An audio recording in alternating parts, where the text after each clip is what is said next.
Hey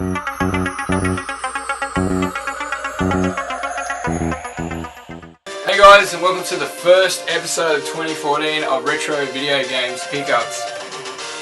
Before we start, my goals for this year for video game pickups is I want to get 100 Sega Master System games. I have about 75 at the moment, so you will see a lot of Sega Master System stuff.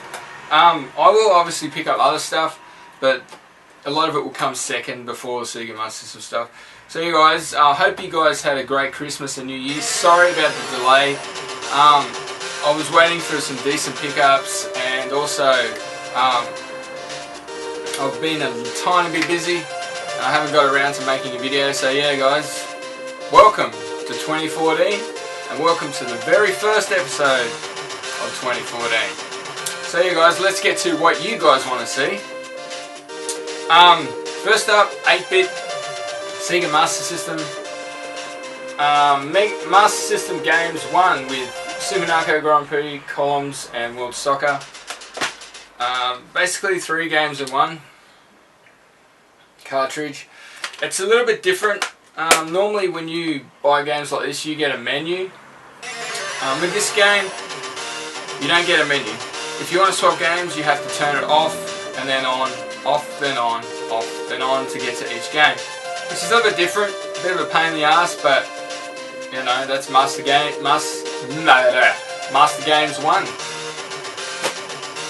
Next up for Sega Master System is Shadow of the Beast. Brilliant game, a game that really tests the Sega Master System, especially with the scrolling effects. I mean, graphically it's not the best game in the world, but also comes complete. But in my opinion, it's one of those games that really does push the Sega Master System. It's quite the scrolling effects are quite good. Next up we have 16-bit. I've been wanting to get this game for a while. The PAL version goes for quite a bit. Cartridge only will go for $50 on the Super Nintendo. On the Super Famicom I picked this up, Super Metroid for the Super Famicom. Probably one of the best games ever. I had never really played it except on emulator, and yeah, it is an amazing game for what it is. Like, the game now would be over 20 years old and still an excellent game to play. So you guys, that's Super Metroid for the Super Famicom or Super Nintendo. Next up, I picked up this game on the Game Boy a little while back. In my opinion, it's probably the best Aladdin game out there. It comes complete. Brilliant platformer. And yeah, as said, one of the best platformers out there. And a great Disney game. If you haven't picked this up, go out and pick this up if you have a Megadrive. Great game. And yeah, Aladdin. Alright, before we go any further, Peripheral. I picked this up at the tip shop for $1. It is a, I don't know if you guys can see that, it's for an Amstrad computer, but it works fine on the Sega Megadrive because it has the same connection. You can see that there. It's just basically a 3-button Megadrive controller, all done up in white, and with the Amstrad logo on it, Amstrad Mega PC. The D-pad's a little stiff. It's not as movable as the Megadrive controllers, but still a great little second controller I can use if I want to play seconds or something, 2-player on my Megadrive. So you guys, that's the Amstrad Mega PC controller. Oh shit. Oops. Next up guys, PC. I don't pick up PC, but I really wanted to play this game. Unfortunately, I cannot get it to work. It's the Chronicles of Riddick, Escape from Butcher Bay. Because this doesn't work, anyone that wants it can have it. It's 5 CDs. You might be able to get it work. I tried it on Windows 8.1 and tried to use XP and Windows 7. Could not get it to work. But yeah, as said, if you guys want it, send me a message, and yeah, give me your details. I'll give you my PayPal details. You can just pay postage. So you guys, that's Chronicles of Riddick, Escape from Butcher Bay on PC. Whew. Xbox, don't knock the Xbox. Okay, first up, Wipeout clone for the exclusive only on Xbox. Quantum Redshift, quite a good game. I played it the other day.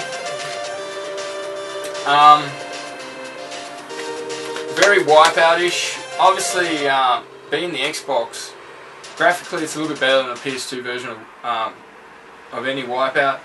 It has those like little water effects and stuff on the screen, which is quite impressive. So yeah, guys, that's Quantum Redshift on the Xbox. Next up on the Xbox, probably one of my favourite games on the Xbox back in the day, and one of my favourite movies, or movie trilogies. I even have the Animatrix, which has all those short stories. But Enter the Matrix on Xbox. Obviously, I know this came out on PS2 also, but I think the Xbox version, because it's a little bit more powerful, is a little bit more superior. There you guys, that's Enter the Matrix on the Xbox. Next up, Celebrity Deathmatch. I picked this up more for the humour. You can finish this game in a good probably hour with all the characters. It's not a hard game, it's just funny. It's, yeah, it has some quite funny special moves on some of the characters. It features stars like Mr. T, Anna Nicole Smith, Marilyn Manson, Busta Rhymes, Carrot Top, Dennis Rodman, and Tommy Lee. So you guys, that's Celebrity Deathmatch. Last but not least on Xbox, where it all began, guys, Forza Motorsport, #1.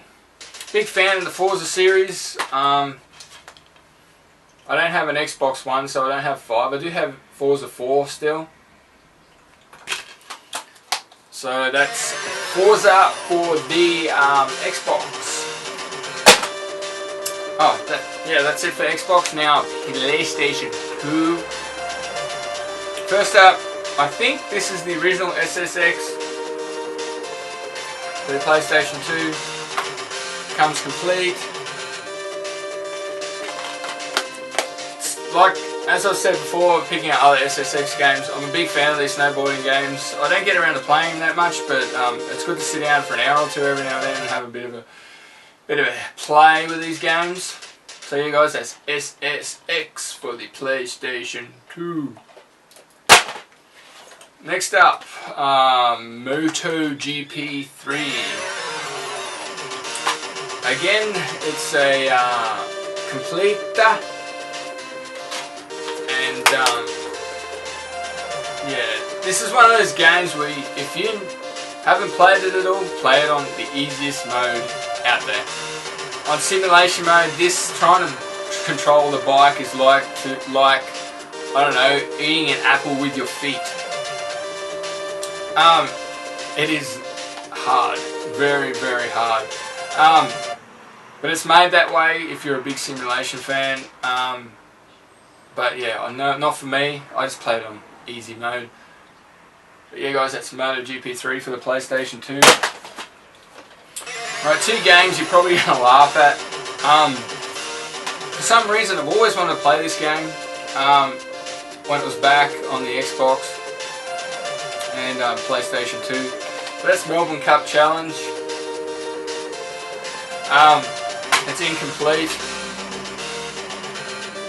Made by True Blue Games in Australia. The guys that made AFL and the Rugby League games.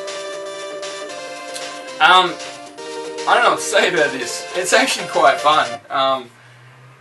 It's more of an arcade type than those Japanese horse racing games. It's more arcade-ish. You basically just race. There's no real RPG elements to it. So you guys, that's Melbourne Cup Challenge for the PS2.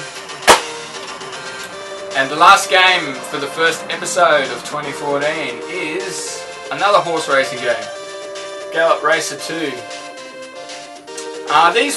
These are just basically a Western translation. These games are huge in Japan, the Gallop Racer series, and it has been going on for quite a while.